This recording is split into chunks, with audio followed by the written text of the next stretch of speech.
What's going on? This is my life in the shot. I'm your host, Donald Washington. I got my homegirl, Sanovia, here. We're going to be talking about what the hospitals and what they're doing as far as with the testing with the COVID-19 pandemic. What's going on, Miss Sanovia Reynolds? Hey.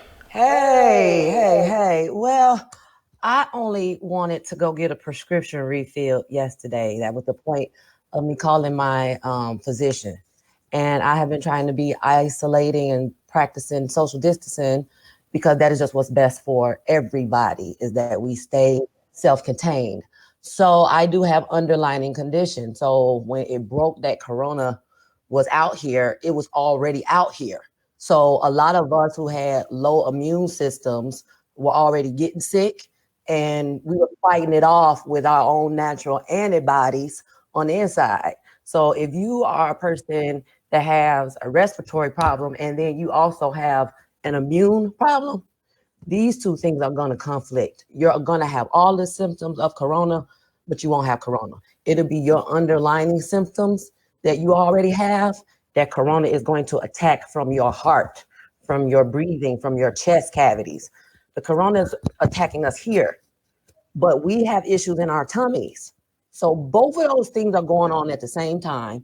And in our culture, due to where we were raised and where we come from, everybody got some level of anxiety and PTSD.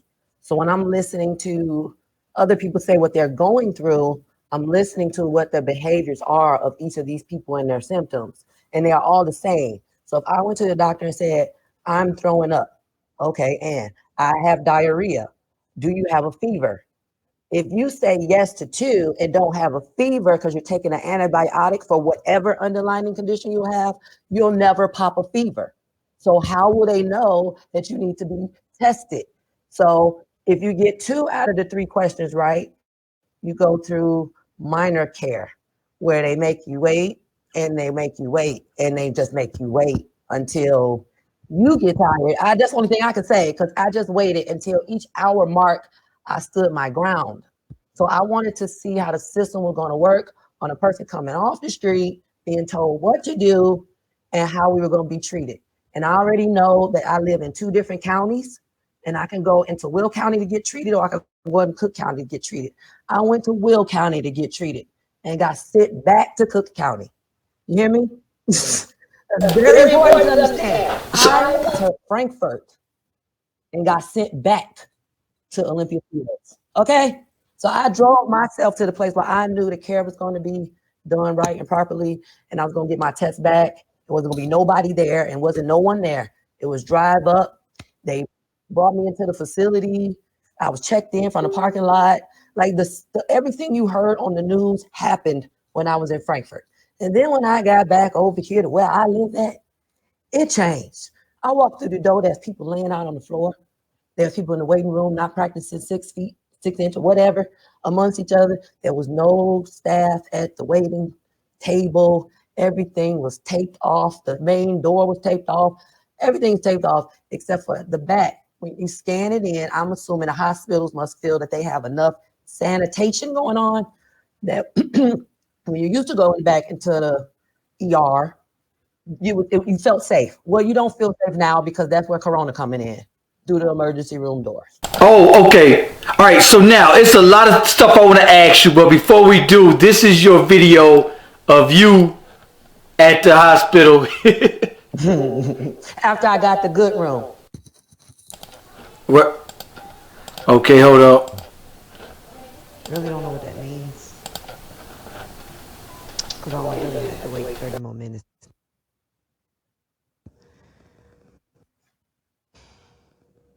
And the CT scan.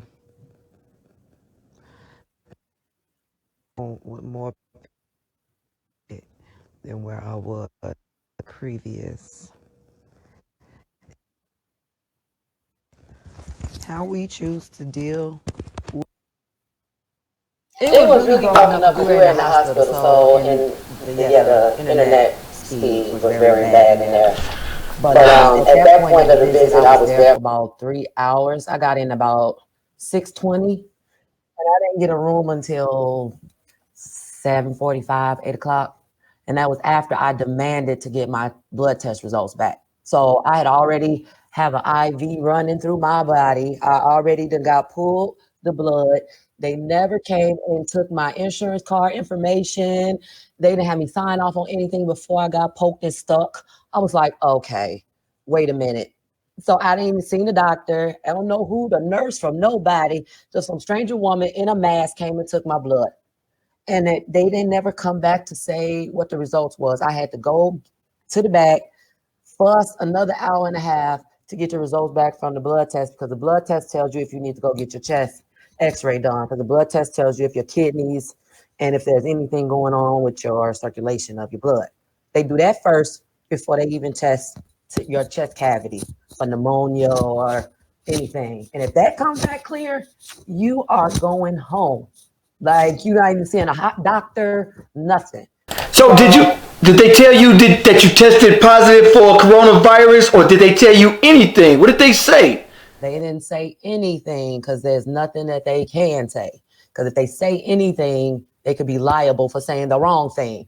So I understood that they couldn't tell me anything, but they're so understaffed. The process of getting my blood work done, to getting those results, to getting my chest x-ray done, and those results took 5 hours.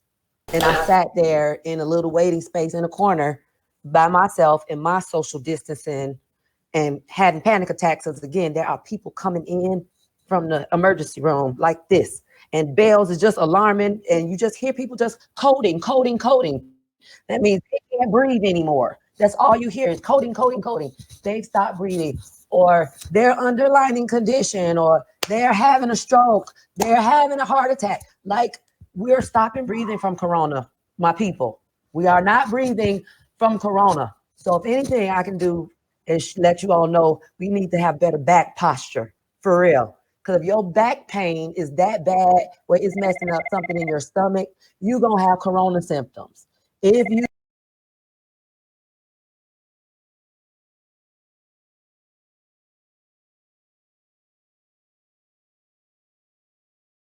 type of underlying condition where it's your health is a problem, corona can attack that, and it's attacking you right here because it's your breathing, it's your heart, it's your respiratory system. So if you're slunched over all the time because you don't exercise, if your back is not straight, if you're not doing any of these things and you catch corona, man, you just got to be ready for a fight. Ready for a fight for your life. What was the symptoms that you had? I did hear you say something about you wasn't able to taste for a week. Is that true? Yeah, but see, I have IBS and I'm going through menopause, and I told them that, like, I have an underlying condition. So I am going through, I'm like in my 5th year menopause. So yeah, my taste buds are going down. I've already lost weight, and I'm have to build up my muscle mass again. So I am already as thin as I can be, trying to fight off anything that's in the air. If it's corona, if it's a basic cough or cold or whatever, everybody's susceptible. It just depends on how strong your immune system is. Your immune system is weak, it's going to be hard for you to fight off a respiratory infection or anything. That's just what it is. And that's what they can't tell you because they don't know that for sure, because it hasn't been proven, because we're going through something right now. Oh wow. So how did it feel? So in there, so you didn't test. You don't know if you tested positive. Were you tested for a coronavirus? No, that's what I thought. And that's what the doctor told me when I was in Frankfurt, that she was like, you had a pain from what my original problem was, endometriosis, where my pain starts from. And I have been having flare-ups since corona broke out nationwide. Now, whatever date y'all want to pick that, I started feeling inside of me getting hotter and hotter, and I was already going through menopause. So these heats are different from a menopause heats. These flare-ups from corona feel different from any other underlying conditions that I have. I can't speak to nobody else's body. I know mine, and I know what it does. And my anxiety kicked in, and you couldn't tell the difference between an anxiety and a panic attack and a corona. You couldn't tell, because if you have IBS, you're going to the bathroom and having diarrhea anyway. If you have gastric, you throw up all the time, or dry heaving, that's going to be the same thing that they're looking for corona. So after you get all those questions done, you still don't get a test because you're not coughing, you're not sick, and you don't have a fever over 101. 'Cause we So all have that's what, and that's what they was talking about. That the state of Illinois needs to have readily available testing so that people can find out whether they have it or not. Because some people are asymptomatic and can pass it to their kids, to their husband, stuff like that. So you need to know these things. Do you have it or don't you have it? well, they don't have it. So it's not looking for them for that answer. We know that answer is that they don't have it. And if they do have something to subside it, which is what they're talking about, some of these cancer treatments and stuff that helps calm the symptoms. It does not cure you from anything. If you got it, you got it. If you got it, you got it. And it passes like anything else. A kiss, a handshake, sexually transmitted. It's a bodily fluid. It can be transmitted. Oh wow, wow, yeah, that's deep because a lot of people. Deep, it's a lot deep. You could transmit anything. It don't have to be through breathing and coughing and handshaking or what they're talking about. So what if I have it and I'm not asthmatic and I go and kiss on my kids or go have sex with my partner? Then what? They gotta go get tested too. Yep, Whatever yep. they told us, even if I did show severe signs, which I did not, because I wasn't having like severe diarrhea or throwing up. I just had lightheadedness and dry mouth, which is some more triggers of corona, but it's not corona. It's just I'm a sickly person. And I just have to wait until this thing blows over. So those who are sick need to stay at home. There's nothing else we can do. Just stay at home until there's an antidote or something we can go take like a flu shot. You got to stay at home. I'm sorry, we want to get America back to work, but if you don't care about the minorities, because it's not just black people. I sat in front of 2 Hispanic women for 6 hours yesterday, and they was in wheelchairs. They couldn't keep their head up, but they weren't throwing up. They did not have a fever, and they didn't have diarrhea, but they had it, and they sitting next to me. So I'm like, So that's what I want to ask you. What was the hospital like? Was it? I mean, was there social distancing? Were there people all up in the hospital? That's something I wanted to know. What is this that hospital? was crazy to me because the hospital itself didn't practice not a one bit of social distancing. And that is probably why they are saying that they are at the front line of this whole thing because we're running in and off the street into the hospital. So yeah, they are very kind of lax. And if you are paying attention, that will make you even more anxiety because I walked in on a mother was being told her baby was gone. I walked in on that from out the triage in the parking lot. You drive in, you walk in, and the nurse talks to you from a trailer. They ask you what your symptoms are because they don't want to come to you. And then they go and they take your name and they hope that somebody will put you in the system to say that you're on the way. So my name came up because I was already on the way and they saw it and they ran my vitals again. I had all my paperwork with me. They do not want to touch you. You hand the paperwork off. But I done touched Corona, was on that paper. You see what I'm saying? And I had Corona all in my car with me if I had it, right? And now I done handed off all this paper to the next person and went right into the hospital with shit here. And then they stay on the part and their face mask is like these plastic masks with the air to come out of it like this. So they don't get perspiration here.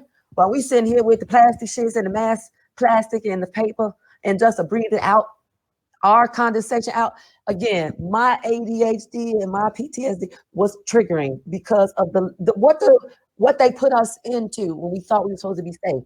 So after I got checked in from the lobby, from the parking garage, they have you come in through the side door, not the sliding door, because we can't let a whole bunch of air come through the door, right? So we go through the door, and there was no receptionist. And then I see 5 women laid out on the floor, a grandma, she looked fine. And then myself, I walked in. And then I heard the woman losing her son. And then I hear another woman yelling in the back because she wasn't getting proper service because she's in another wing. Mind you, all of us on the same floor. There's not upstairs, down, and we're all in the emergency wing that's going on. So that wing is probably quarantined off from upstairs, from 2 through whatever. But the first floor, everybody can come in and out once you get past that trailer door. And if you got somebody in there, they not stopping you to walk that person or that father or that granddaddy in there. They can't stop people from going to see the people that's dying and the people that's sick. You can't. So that's what I want to. Right. So that's what thing is like. If let's say you're not sick, and you just want to go get checked up, all these people that are sick and you're in the hospital, they're coughing, sneezing, and breathing the same air. I've seen videos of people sitting in the hospital, and they're not 6 feet. They're like 2-3 feet away from hundreds of people. And everybody's breathing the same air. Some people were coughing, and if you didn't have it, some people that went to the hospital probably have it now. Right, exactly. If you didn't have it before you went to the hospital, you might have. And I'm not really trying to scare anybody, because this is no different from like when mumps or somebody get one of them kissing things, something like that. It's just a transmission of something that, depending on your underlying circumstances, can be deadly. But if you've been eating right, working out, exercising, and healthy, you can still get it. But your chances are a lot lower than those who already have something. See, the thing is, here's the problem with, the whole coronavirus is that, some people look at it like, okay, I'll be okay. But you may go around like how it got around to all the Illinois cases can be traced back to 2 people. Hold on.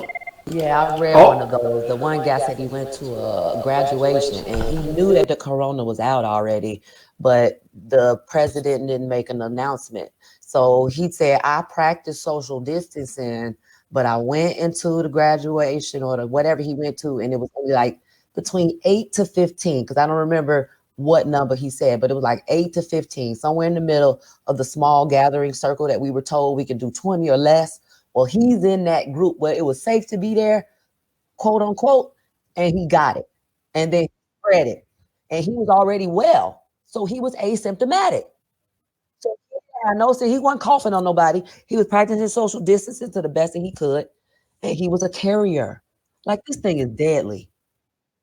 Right. So that's what I'm telling people. Like, a lot of people just kind of blow it off, but you may be the one that killed 20 people. Because you had to go to Burger King, or you had to go to BK to go to work, or Popeyes today. Now you've reached or touched a bunch of people passing food through the window, and then you got to go home to your family, right? Oh, no. The grocery store was already too much for me anyway, and you could kind of try to, you can't practice social distance at the grocery store. You can't. And we don't have the proper stuff to go out in the streets at the grocery store. You breathing on my lettuce, on my corn. I got to come home and boil that before I can eat. See, that's too much. Yeah, we're going to be dying because what we need to do, we're going to say it's too much to do. Hey, that's what I was saying. I was telling people, stay out the grocery stores, because you're in line and you can just get it from breathing the same air from people or just talking, and that travels. Somebody they don't want us to be scared. And that's not the message I want. I want us to be informed about this so we can talk intelligently to each other about this, because my post was pulled this morning when I said my treatment was different when I started being nice to a white man. So I tell people, you know what? I don't think it's enough fear. Like, the easiest thing you can do is take it rather safe than sorry. I would rather you stay. Like, I see a lot of people like, forget this stuff. Let's go out and have a blast. Well, I don't know whether it's true or not. I'm going to lay low at the crib. I'm going to lay low. Keep my head down. And I'd rather be safe. Now, if it's a hoax and I go out there, I was still safe. I don't regret it. No, I couldn't go to the club. No, I couldn't go to the sports bar, grab a drink. But I'm okay with that. It's a sacrifice that we all have to make. It is not about me. It's not about you. And if you feel like you got to go out that bad, then I'll find you a new business that allows you to be able to do this. in virtual reality space because I'm a social being also. So being in the house is driving me up the wall and the man up the wall, and everybody is yelling at everybody. That's just what this is. But we gotta be able to maintain our peace while we go through this because ain't nothing we could do. But the best thing to do is to stay in the house. Absolutely, absolutely. I gotta get out of here. Thank you for coming on. We're gonna do a live show. I don't know if you're available tonight, but we're gonna go ahead and do it or tomorrow. Anyway, for you guys out there, I want you to go to My Life in the Shy's YouTube channel. Go to YouTube, My Life in the Shy. My homegirl Sanovia. You can find on Facebook at Sanovia Reynolds. Yes. Peace, peace. Peace out.